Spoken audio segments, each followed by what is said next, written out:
ఎన్నికల వేళ దేశ ప్రజలకు స్వల్ప ఊరట లభించింది. పెట్రోల్ డీజిల్ ధరలు తగ్గించింది కేంద్రం.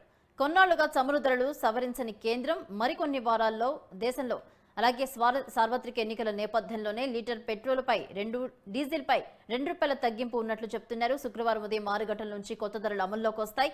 ఇదే అంశానికి సంబంధించి మరిన్ని అప్డేట్స్ మా ప్రతినిధి భవిత అందిస్తారు. భవిత.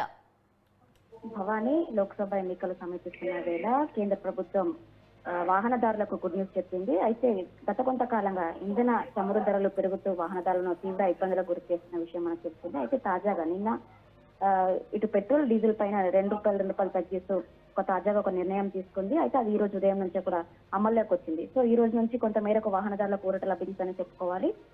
మొత్తం మీద ప్రస్తుతం ఎన్నికలు సమీపిస్తున్న వేళ కేంద్ర ప్రభుత్వం ఎంతో కాలంగా వెయిట్ చేస్తున్నటువంటి వాహనదారులకు ఇప్పుడు తీపి కబురు అందించడం మాత్రం కేవలం ఎన్నికల స్టంట్ అని చెప్పేసి కొంత మేరకు అనుకుంటున్న పరిస్థితి కనబడుతుంది. Right, thank you Bhavitha.